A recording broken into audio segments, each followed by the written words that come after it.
কোন কারি সাহেবের তুলনা চলবে? কত মধুর, কত সুন্দর, কত অসাধারণ তেলাওয়াত করতেন আমার বিশ্বনবী। একবার তেলাওয়াত শুনলে পাগল না হয়ে কেউ থাকতে পারত না। বিশ্বনবী ওমরে ফারুককে দেখেন নাই। ওমরে ফারুক লুকিয়ে লুকিয়ে বিশ্বনবীরে ফলো করে। বিশ্বনবী এশার সালাতে সূরা হাক্কা তেলাওয়াত করতে আরম্ভ করলেন। তেলাওয়াত করতে করতে করতে করতে বিশ্বনবী সামনের দিকে যেতে লাগলেন। বিশ্বনবীর চমৎকার কণ্ঠের তেলাওয়াত শুনে ওমরে ফারুক মুগ্ধ হতে লাগলো। ওমরে ফারুক অবাক, কিরে এত সুন্দর শব্দের গাঁথনি, এত সুন্দর বাক্য, এত সুন্দর অন্তমিল, এত সুন্দর কথা, এটা কবিতার মতো লাগে। মনে হয় মুহাম্মদ কবি হয়ে গেছে। কি হয়ে গেছে? সবাই বলেন, মনে হয় মুহাম্মদ কবি হয়ে গেছে, কাব্য প্রতিভা দিয়ে নিজেই কবিতা বানাইছে। ওমরে ফারুক যখন মনে মনে ভাবলেন এগুলো মনে হয় মুহাম্মদ কবিতা পড়ে, মুহাম্মদ মনে হয় কবি হয়ে গিয়েছে। ইন দা মিন টাইম বিশ্বনবী তেলাওয়াত করছিলেন সূরা হাক্কা থেকে, ওয়ামা হুয়া বিকাউলি শাইরিন কলিলাম মা তুমিনুন। এই আয়াতের অর্থ হলো এটা কোনো কবির বানানো কবিতা নয়, তোমরা অল্প সংখ্যক লোকই এই কোরআনের উপরে ঈমান আনো।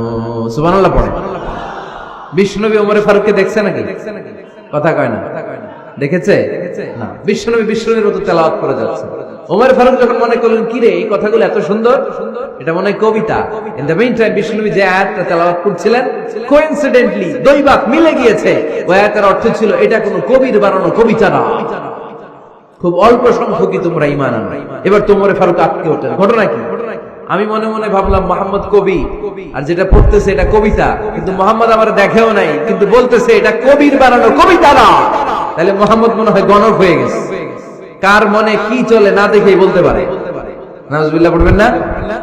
ওমর ফারুক এবার মনে মনে ভাবে মুহাম্মদ তাহলে কবি না, আগেরটা ভুল।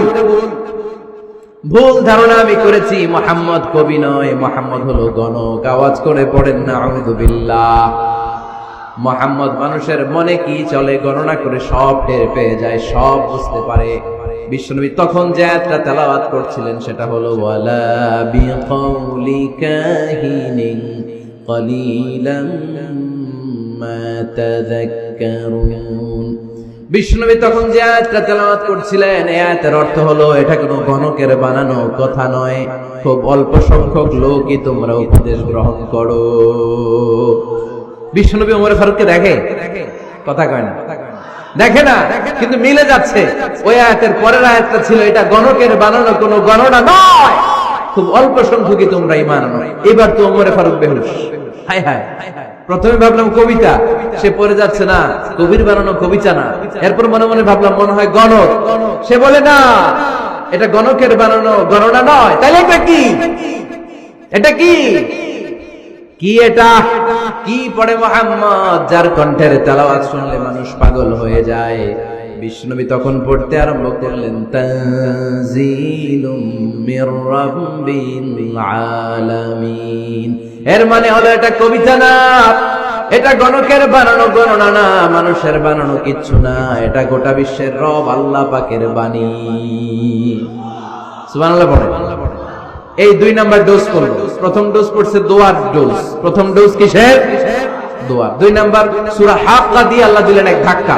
এই সূরা হাক্কার ওই ঘটনার পর ওমরে ফারুক তো পাগল, পাগল পড়া। কি ঘটে গেল আমার সাথে ওই দিন? আমি মনে মনে যা ভাবি সব মুহাম্মদ বুঝে। আল্লাহ 2 নাম্বার ডোজ দিলেন সূরা হাক্কা দিয়ে এক ধাক্কা। সুবহানাল্লাহ পড়েন। এরপরে ওমরে ফারুক প্রায় বিশ্বনবীর কথা ভাবেন, বিশ্বনবী কোথায় যান লুকিয়ে লুকিয়ে দেখেন। এবার রব্বুল আলামিন ভাবলেন এবার সূরা তাহা দিয়ে আমি 3 নাম্বার ডোজ দিয়ে দিব। পড়েন সুবহানাল্লাহ। এবার 3 নাম্বার ডোজ পাবেন, কিন্তু শয়তান ওয়াসওয়াসা দিচ্ছে, ওমরে ফারুক যাও, মক্কায় ঘোষণা হয়েছে মুহাম্মদের কল্লা এনে দিতে পারলে এত এত স্বর্ণ মুদ্রা।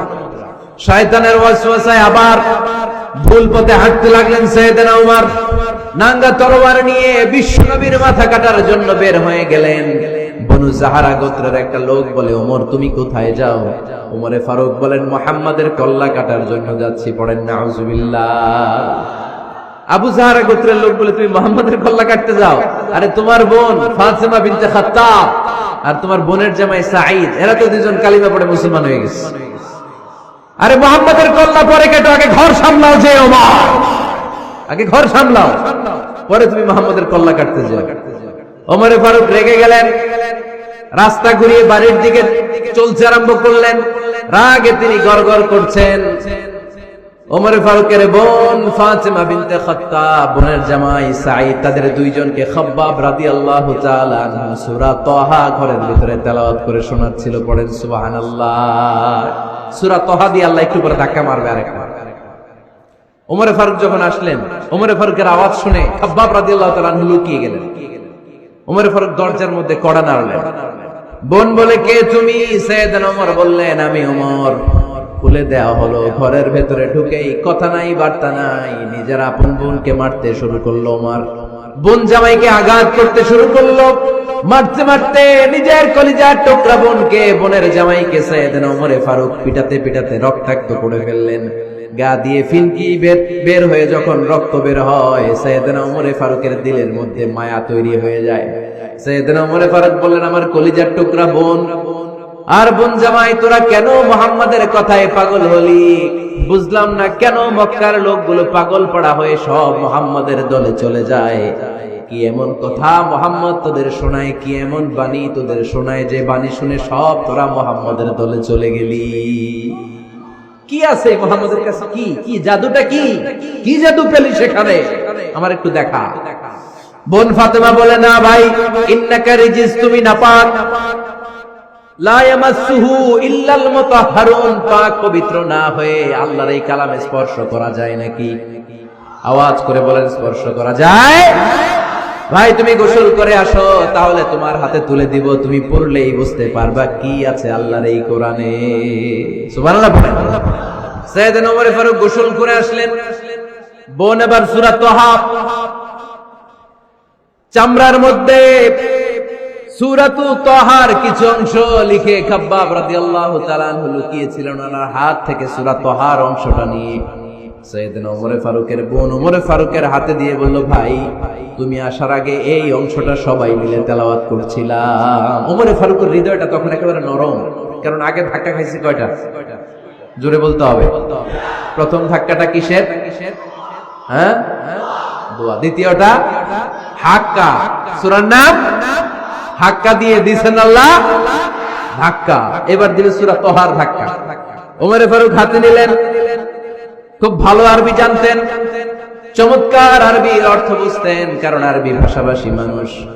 হাতে নিয়ে নজর দেওয়ার পরে ওনার চোখ দিয়ে দাঁড় দাঁড় করে পানি বের হয়ে গেল। ওমর ফারুক আয়াতগুলোর দিকে তাকিয়ে পড়তে আরম্ভ করলেন। তাহা মা আনজালনা আলাইকাল কুরআনা লিতাশকা ইল্লা তাযকিরাতান লিমান ইয়াখশা তানজিলাম মিম্মান খালাকাল আরদা ওয়াস সামাওয়াতিল উলা। পড়েন সুবহানাল্লাহ। উনি পড়তে আরম্ভ করলেন, তাহা মা আনজালনা আলাইকাল কুরআনা লিতাশকা, এই কোরআনকে হতভাগা জাতি হিসেবে থাকার জন্য তোমাদের উপর নাজিল করি নাই। তানজিলাম মিম্মান খালাকাল আরদা ওয়াস সামাওয়াতিল উলা, এটা ওই রবের পক্ষ থেকে, ওই সত্তার পক্ষ থেকে নাজিল হয়েছে যেই রব জমিন তৈরি করেছেন, যেই রব বিশাল সুবিশাল আকাশও তৈরি করেছেন। সুবহানাল্লাহ। সূরা তাহার এই চমৎকার অসাধারণ শব্দ গাঁথনি দিয়ে এই আয়াতগুলো যখন পড়তে আরম্ভ করলেন, ওমর ফারুক আর নিজের উপর ব্যালেন্স রাখতে পারলেন না, আর ধরে রাখতে পারলেন না। এবার ডাইরেক্ট অ্যাকশন। এবার কি? এবার কি? 3 নাম্বার ধাক্কা খেয়ে, সূরা তাহার ধাক্কা খেয়ে আর সামলাতে পারলেন না, পাগলের মতো হয়ে গেলেন। বলতে আরম্ভ করলেন, আইনা মুহাম্মদ, মুহাম্মদ কোথায়? সাইয়েদনা খাব্বাব বললেন, বিশ্বনবী সাফা পাহাড়ের পাদদেশে দারুল আরকাম ইবনে আবিল আরকামের ঘরে বসে বসে লুকিয়ে লুকিয়ে কোরআনের দাওয়াত দিচ্ছে। ওমর, তুমি যদি মুহাম্মদ সাল্লাল্লাহু আলাইহি ওয়াসাল্লামের দেখা পেতে চাও, তাড়াতাড়ি দারুল আরকামের ঘরের দিকে ছুটে যাও। ওমর ফারুক তলোয়ার নিয়ে ছুটলেন, পাগলের মতো ছুটলেন, আর ধৈর্য ধারণ করতে পারেন না। বিশ্বনবীর নূরানী চেহারাটা একবার দেখার জন্য পাগলের মতো ছুটতে আরম্ভ করলেন। ওমরে ফারুককে দারুল আরকামের কাছে আসতে দেখে বিশ্বনবীর চাচা হামজা ইবনে আব্দুল মুত্তালিব এসে বলে, নবী তাড়াতাড়ি দারুল আরকামের ঘর থেকে আপনি পালিয়ে অন্য কোথাও চলে যান। ওই যে ওমর ইবনে খাত্তাব নাঙ্গা তলোয়ার নিয়ে আপনার উপর আক্রমণ করার জন্য ছুটে আসছে গো নবী। বিশ্বনবী বললেন, ও আমার সাহাবারা, ও আমার চাচা হামজা, সবাই আপনারা সরে যান, ওমরে আসতে দেন, ওমরে বাধা দিয়েন না। কারণ কিছুদিন আগে তাহাজ্জুদের নামাজ পড়ে আমি আল্লাহর কাছে একটা বিশেষ দোয়া করেছি, আমার মন বলছে ওই দোয়াটা আল্লাহ কবুল করতে শুরু করেছে। ওমরে ফারুক চলে আসলেন, এসে কোনো কথা নাই, চিৎকার দিয়ে বললেন, আশহাদু আল্লা ইলাহা ইল্লাল্লাহ ওয়া আশহাদু আন্না মুহাম্মাদান আবদুহু ওয়া রাসূলুহু। আমি সাক্ষ্য দিলাম আল্লাহ এক, অদ্বিতীয়, আল্লাহ ছাড়া কোনো ইলাহা নাই, নিশ্চয় আপনি মুহাম্মদ আল্লাহর বান্দা এবং রাসূল। সুবহানাল্লাহ। এই কালমা শাহাদাতের ভেতরে আল্লাহর কথা, আমার নবীর কথা ঢুকিয়ে দিয়েছে কে? ঝিনুকের ভেতর লুকিয়ে থাকে যেমন মতি, ঝিনুকের ভেতর লুকিয়ে থাকে যেমন মতি, কালমা শাহাদাতে আছে আল্লাহর জ্যোতি, কালমা শাহাদাতে আছে আল্লাহর জ্যোতি। পড়েন, ঝিনুকের ভেতর লুকিয়ে থাকে যেমন মতি, ঝিনুকের ভেতর লুকিয়ে থাকে যেমন মতি, কালমা শাহাদাতে আছে আল্লাহর জ্যোতি, কালমা শাহাদাতে আছে আল্লাহর জ্যোতি। পড়েন আল্লাহু আকবার। ওই শাহাদাতের জ্যোতি সাইয়েদনা ওমর ফারুকের হৃদয়টারে উজালা করে দিল। দুনিয়ার সব ভয়কে পেছনে ফেলে এক আল্লাহর ভয়কে অন্তরে ধারণ করে আওয়াজ করে বললেন, আশহাদু আল্লা ইলাহা ইল্লাল্লাহু ওয়াহদাহু লা শারীকা লাহু ওয়া আশহাদু আন্না মুহাম্মাদান আবদুহু ওয়া রাসূলুহু। পড়েন সুবহানাল্লাহ। তিনটা ধাক্কা। কয়টা? সবাই বলতে হবে কয়টা? প্রথম ধাক্কাটা দোয়া, দ্বিতীয় ধাক্কা হাক্কা, তৃতীয় ধাক্কা সূরা তাহা। তিনটা ধাক্কার মাধ্যমে সাইয়েদনা ওমর ফারুককে মুসলমানদের লিডার বানায় দিল কে? ওমর ফারুক কালিমা পড়ে মুসলমান হয়ে গেছে। নও মুসলিম সাহাবাদের মধ্যে আনন্দের বন্যা বয়ে গেল। বিশ্বনবী খুশি হয়ে গেলেন, আল্লাহ শুকরিয়া করলেন, আল্লাহ তুমি আমার দোয়া ফিরিয়ে দাও নাই। আমি বলেছি দুজনের একজনকে চাই, তুমি ওমরে ফারুককে দান করেছো। বলেন আলহামদুলিল্লাহ। এবার ওমরে ফারুক বিশ্বনবীর প্রশ্ন করলেন, নবী আলাসনা আলাল হক, আমি প্রশ্ন করি উত্তর দেন, আমরা কি সত্যের উপর নাই? বিশ্বনবী বললেন, বালা ওমর, আমরা এই সত্যের উপরে আছি। আমাদের কোরআন কি সত্য নয়? বিশ্বনবী বললেন, কোরআনও সত্য। আমাদের রব আল্লাহ কি সত্য নন? বিশ্বনবী বললেন, সত্য। ওমরে ফারুক বললেন, তাহলে ফিমাল ইখতিফা, তাহলে লুকিয়ে লুকিয়ে আর গোপনে দাওয়াতি কাজ কেন? আপনি সত্য নবী, কোরআন সত্য কিতাব, আমার রব আল্লাহ সত্য, আর আমি ওমর কালিমা পড়ে মুসলমান হয়ে গিয়েছি, তাহলে ফিমাল ইখতিফা, আর লুকিয়ে লুকিয়ে কোরআনের দাওয়াত দিবেন কেন? বের হন, মক্কার শহরের মাঝখানে চলে আসেন, চিৎকার করে আমরা আল্লাহর নামের ঘোষণা দেব। বিশ্বনবী বললেন, না ওমর,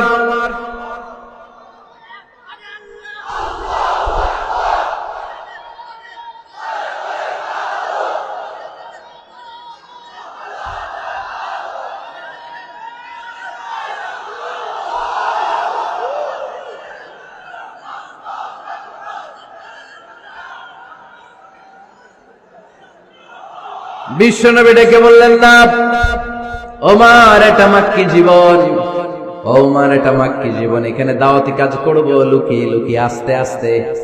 আল্লাহ যখন আমাদেরকে বিজয়ী করে দিবেন তখন আমরা প্রকাশ্যে দাওয়াত দিলে কোনো সমস্যা নাই। সাইয়েদনা ওমর ফারুক বলেন, না ও নবী, আমার উপর ছেড়ে দেন, আমি দেখবো, আপনি আমারে শুধু মক্কার জমিনে একটা মিছিল দেওয়ার অনুমতি দেন। কিসের অনুমতি?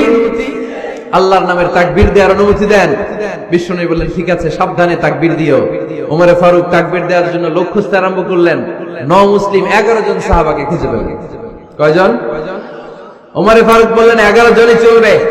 11 জনকে 2 লাইন করলেন। কয় লাইন? পিছনে 6 জন, সামনে 5 জন। পিছনের লাইনের নেতা বানিয়ে দিলেন বিশ্বনবীর চাচা হামজা ইবনে আব্দুল মুত্তালিবকে।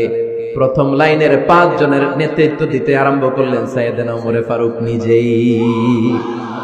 2 লাইন তাকবীর দিতে জানলে বেশি মানুষ লাগে না, 10 জন দিয়ে গোটা বিশ্বটারে কাঁপিয়ে দেওয়া যায়। 11 জন 6 আর 5 ওমর ফারুক সামনে দাঁড়ালেন। ওমর ফারুক সামনে দাঁড়িয়ে এবার আল্লাহর নামের স্লোগান দিবেন। ওমর ফারুক বললেন, আমরা খুব লম্বা চূড়া স্লোগান দিব না, খুব ছোট্ট, দারুল আরকামের ঘর থেকে কাবা ঘর পর্যন্ত, বাইতুল্লাহ পর্যন্ত এতটুকু জায়গা আমরা তাকবীর দিতে দিতে সামনের দিকে এগোবো, পৃথিবীর কোনো শক্তি আমাদেরকে থামায় দিতে পারবে না। ওমর ফারুক তখন এক বাক্যের একটা ভাষণ দিলেন। কয় বাক্যের? ওমর ফারুক সামনে দাঁড়িয়ে বললেন, মান আরাদা আন তাসকুলা উম্মুহ ইয়াতামা ওয়ালাদুহু তারমিলা যাওজাতুহু ফালিয়াসুদ্দানি। কে আছো? মান আরাদা আন তাসকুলা উম্মুহ, কে আছো মায়ের বুক খালি করতে চাও? ইয়াতামা ওয়ালাদু, কে আছো বাচ্চাগুলারে, সন্তানগুলারে ইতিম বানাতে চাও? তারমিলা যাওজাতুহু, কার এত বড় বুকের পাটা আছে দেখি, কে আছো স্ত্রীকে বিধবা বানাতে চাও? বুকের পাটা থাকে আমি ওমরে থামাও, যদি সাহস থাকে আমি ওমরের মিছিল থামাও। ওমর ফারুক শুরু করলেন, আল্লাহু আকবার, আল্লাহু আকবার, আল্লাহু আকবার। স্লোগান দিতে দিতে সাইয়েদনা ওমর ফারুক কাবার গিলাফ যে স্পর্শ করলেন, ওমর ফারুকের এই স্লোগান কেউ থামাতে পারে নাই। কিয়ামত পর্যন্ত এই আল্লাহর নামের স্লোগান কেউ থামাতে পারবে না। চিল্লায় বলো ঠিক কিনা?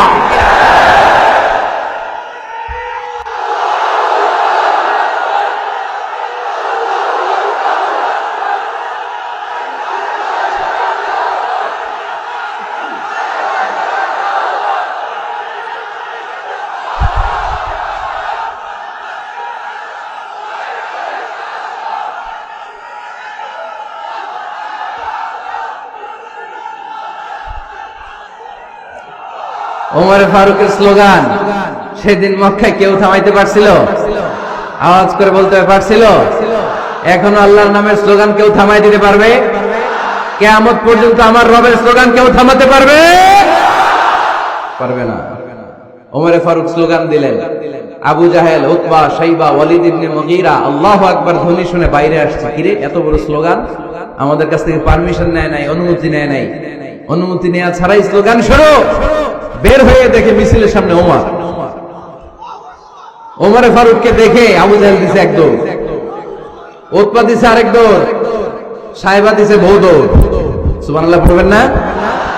এজন্য ওমর বেশি লাগে না, ওমর লাগে একজন। চিল্লায় বলতে হবে, ওমর ফারুক লাগে কয়জন? একজন। ওমরই গোটা বিশ্বের চেহারা পাল্টে দিতে সক্ষম। চিল্লায় বলেন ঠিক কিনা? গোটা বিশ্বে মুসলমানদের আছে করুণ অবস্থা। আমাদের কোনো সেন্ট্রাল লিডারশিপ নাই। আমাদের মুসলিম দেশগুলোর এক করে রাখবে, ভাইয়ের মতো রাখবে, আমাদের স্বার্থ নিয়ে কথা বলবে, এরকম নেতা আমাদের নাই। ঠিক কিনা? আমরা সেই ওমর ফারুকের অপেক্ষায়, আমরা সেই ইমাম আল মাহাদির অপেক্ষায়, যার একটা হুঙ্কারে আর আহ্বানে গোটা বিশ্বের সব মুসলমান এক প্ল্যাটফর্মে চলে আসবে। ওইরকম নেতা একজন লাগবে। কয়জন? গোটা মুসলিম উম্মাহকে একত্রিত করার জন্য একজন ওমরে যথেষ্ট। ঠিক কিনা? আবার বিশ্বনবী বলছেন, লা নাবিয়্যা বা'দি ওয়ালা রাসূলা, আমার পরে কোন নবী নাই, আমার পরে কোন রাসূল নাই। তবে লাউ কানা বা'দি নাবিয়্যুন লাকানা উমর, আমি নবীর পরে যদি নবী হওয়ার যোগ্যতা কারো থাকে, আমার ওমরের মধ্যে সেই যোগ্যতা আল্লাহ দিয়েছে। প্রভু তুমি বলেছো রাসূল দেবে না, বলনি দেবে না ওমর, বলনি দেবে না হামজা তারি, খালিদ বিজয় সমর। প্রভু তুমি বলেছো রাসূল দেবে না, বলনি দেবে না ওমর, বলনি দেবে না হামজা তারি, খালিদ বিজয় সমর। প্রভু তুমি বলেছো রাসূল দেবে না। আল্লাহু আকবার। একটা ওমর দরকার। কয়জন দরকার? কয়জন দরকার? এই পুরা উম্মাহ, মুসলিম উম্মার মধ্যে ওনার পজিশন নাম্বার 3। ওমর ফারুকের পজিশন নাম্বার 1 নাম্বার পজিশন বিশ্বনবী সাল্লাল্লাহু আলাইহি ওয়াসাল্লাম। দ্বিতীয় position Abu Bakr. 3 number position, সুবহানাল্লাহ পড়বেন না, আশরাতুল মুবাশশিরিন বিল জান্নাহ, জান্নাতের সুসংবাদ প্রাপ্ত অনেক সাহাবার কথা হাদিসে পাওয়া যায়, কিন্তু এক হাদিসে আল্লাহ রাসূল সাল্লাল্লাহু আলাইহি ওয়াসাল্লাম 10 জন সাহাবীর কথা বলেছেন। ওই 10 জনের ভেতরে সাইয়েদনা ওমর ফারুক আছে না নাই? আবার ওমর ফারুক ছিলেন বিশ্বনবীর শ্বশুর। সাইয়েদনা ওমর ফারুকের কন্যা হাফসা রাদিয়াল্লাহু তাআলা আনহাকে বিশ্বনবী বিয়ে করে ওমর ফারুকের জামাই হয়েছে, আর ওমর ফারুককে বিশ্বনবী শ্বশুর বানিয়েছে। সুবহানাল্লাহ পড়েন। আগে জানতেন এটা? ওমর ফারুক রাদিয়াল্লাহু তাআলা আনহু যে বিশ্বনবীর শ্বশুর ছিল, এটা আজকে প্রথম জানলেন। কে কে দেখি? দেখছেন? অনেকেই জানে না। মাশাআল্লাহ, হাত নামান, আমরা জেনে নিব, জানতে কোনো সমস্যা নাই। বাঁচতে হলে জানতে হবে। বাঁচতে হলে কি করতে হবে? জানতে হবে। 4 জন খলিফার 2 জন হচ্ছে বিশ্বনবীর মেয়ের জামাই, বাকি 2 জন হচ্ছে বিশ্বনবীর শ্বশুর। সাইয়েদনা উসমান রাদিয়াল্লাহু তাআলা আনহুর কাছে বিশ্বনবী সাল্লাল্লাহু আলাইহি ওয়াসাল্লাম 2 কন্যাকে বিয়ে দিয়েছেন। বিশ্বনবী সাল্লাল্লাহু আলাইহি ওয়াসাল্লামের মোট কন্যা 4 জন।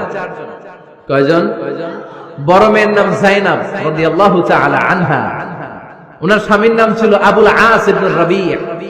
তারপরের মেয়ের নাম হচ্ছে উম্মে কুলসুম, ওনাকে বিয়ে দিয়েছিলেন বিশ্বনবী সাইয়েদনা ওসমান রাদিয়াল্লাহু তাআলা আনহুর সাথে। উম্মে কুলসুম রাদিয়াল্লাহু তাআলা আনহার ইন্তেকালের পরে আরেক মেয়ে রুকাইয়াকে বিশ্বনবী সাইয়েদনা ওসমানের কাছে আবার বিয়ে দিয়ে দিলেন। সুবহানাল্লাহ পড়েন। আর সবচেয়ে ছোট্ট কন্যা ফাতেমা রাদিয়াল্লাহু তাআলা আনহাকে বিয়ে দিয়ে দিলেন নিজের চাচাতো ভাই সাইয়েদনা আলী রাদিয়াল্লাহু তাআলা আনহুর সাথে। তার মানে সাইয়েদনা ওসমান আর সাইয়েদনা আলী ছিল বিশ্বনবীর মেয়ের জামাই, ঠিক কিনা? আর সাইয়েদনা আবু বকর রাদিয়াল্লাহু তাআলা আনহুর কন্যা আয়েশা রাদিয়াল্লাহু তাআলা আনহাকে বিশ্বনবী বিয়ে করে আবু বকর রাদিয়াল্লাহু তাআলা আনহুকে বানালেন শ্বশুর। আর ওমরে ফারুকের কন্যা হাফসা রাদিয়াল্লাহু তাআলা আনহাকে বিয়ে করে ওমরে ফারুককেও বানালেন শ্বশুর। তাহলে 4 খলিফার 2 জন জামাই। 2 জন? আওয়াজ করে বলতে হবে, 4 খলিফার 2 জন, বাকি 2 জন। ওমরে ফারুক রাদিয়াল্লাহু তাআলা আনহুকে আল্লাহ তাআলা জ্ঞানও দিয়েছেন, আবার প্রজ্ঞাও দিয়েছেন। জ্ঞান আর আল্লাহর ভয়, তাকওয়া। আমার প্রিয় ভাইরা, রামগঞ্জের ভাইরা, তাই না? রামগঞ্জের ভাইরা, কোন ব্যক্তিকে যদি আল্লাহ তাআলা জ্ঞান দেয়, আবার যদি তাকওয়ার গুণ দেয়, জ্ঞানও আছে আবার আল্লাহর ভয়ও আছে, এই লোকের কেউ থামায় রাখতে পারে না। এরা কেউ থামায় রাখতে পারে না। সে গোটা বিশ্ব জয় করছে। সাইয়েদনা ওমর ফারুককে আল্লাহ তাআলা জ্ঞানও দিয়েছেন, আবার তাকওয়াও দিয়েছেন। সুবহানাল্লাহ পড়েন। বিশ্বনবী সাল্লাল্লাহু আলাইহি ওয়াসাল্লাম স্বপ্ন দেখলেন, বিশ্বনবী দুধ খাচ্ছেন, আঙ্গুলের ভেতর দিয়ে ফাঁক দিয়ে দুধ বের হয়, বিশ্বনবী দুধ খাচ্ছেন। খেতে খেতে একটু দুধ আঙ্গুলে লেগে আছে, এই আঙ্গুলটা কারো মুখে না দিয়ে বিশ্বনবী সাল্লাল্লাহু আলাইহি ওয়াসাল্লাম ওমর ফারুকের মুখের ভিতরে ঢুকায় দিলেন। অতিরিক্ত দুধটা ওমর ফারুক খেলেন। সাহাবারা বললেন, মাযা আওয়ালতা বিহি ইয়া রাসূলুল্লাহ, হে আল্লাহর রাসূল, এই স্বপ্ন দিয়ে কি বুঝালেন? বুঝলাম না। বিশ্বনবী সাল্লাল্লাহু আলাইহি ওয়াসাল্লাম বললেন, আওয়ালতু বিহি আল ইলম, এটা দিয়ে আমি জ্ঞান বুঝিয়েছি, কারণ অতিরিক্ত দুধের অংশটা আমি কাউরে না দিয়ে ওমরকে দিয়েছি, তার মানে ওমরের জ্ঞানের কোনো তুলনা হয় না। এজন্য স্বপ্নে যদি কেউ দেখেন আপনি দুধ পান করছেন, এটা প্রমাণ করে আল্লাহ তাআলা আপনাকে দ্বীনের জ্ঞান দান করবেন। আবার বিশ্বনবী সাল্লাল্লাহু আলাইহি ওয়াসাল্লাম আবার আরেক রাতে স্বপ্ন দেখলেন, সাহাবারা লাইন ধরে বিশ্বনবীর সামনে দাঁড়ানো, কোন সাহাবার জামা নাভি পর্যন্ত, কোন সাহাবার জামা হাঁটু পর্যন্ত, কোন সাহাবার জামা টাকনু পর্যন্ত, কোন সাহাবার জামা আরো ছোট, কিন্তু ওমরে ফারুকের জামা বিশ্বনবী দেখলেন এত বড়, টেনে হিচড়ে হিচড়ে বিশ্বনবীর সাথে চলছে। সুবহানাল্লাহ পড়বেন না? সাহাবারা বললেন, মাযা ওয়ালতা বিহি ইয়া রাসূলুল্লাহ, হে আল্লাহর রাসূল, এটা দিয়ে আপনি কি বুঝাতে চাইলেন? বিশ্বনবী বললেন, আউয়ালতু বিহি আত-তাকওয়া, এটা দ্বারা আমি দ্বীন, দ্বীনদারি বুঝালাম, তাকওয়া বুঝালাম। সুবহানাল্লাহ পড়েন। বিশ্বনবী দেখলেন কোন সাহাবার জামা এতটুকু, কোন সাহাবার জামা এত লম্বা, কোন সাহাবার জামা পা পর্যন্ত লম্বা। আর সাইয়েদনা ওমর ফারুককে দেখলেন ওনার জামা এত লম্বা, ওমর ফারুক টেনে হিচড়ে জামা নিয়ে চলতেছে। বিশ্বনবী বুঝাতে চাইলেন, ওমরের যেহেতু জামা লম্বা, ওমরের ভেতরে আল্লাহর ভয়, দ্বীনদারিও খুব বেশি। চিল্লায় বলেন ঠিক কিনা? জ্ঞানও দিয়েছেন, আবার দ্বীনদারিও দিয়েছেন। এই দুইটা জিনিস যদি থাকে, এই পৃথিবীতে তাকে সফল রাষ্ট্রনায়ক বানায় দেয় কে? আবার এই পৃথিবীর বুকে যত নারীরা জান্নাতে যাবে, সব নারীদের সর্দারিনী হবে সাইয়্যিদাতুনা ফাতিমা রাদিয়াল্লাহু তাআলা আনহা। এই দুনিয়াতে যত যুবকরা জান্নাতে যাবে, তাদের সর্দার হবে সাইয়েদনা হাসান আর হুসাইন রাদিয়াল্লাহু তাআলা আনহুমা। আর এই দুনিয়ার বুকে যত বয়স্ক মানুষেরা জান্নাতে ঢুকবে তাদের নেতৃত্ব দিবেন সাইয়েদনা আবু বকর আর সাইয়েদনা ওমর।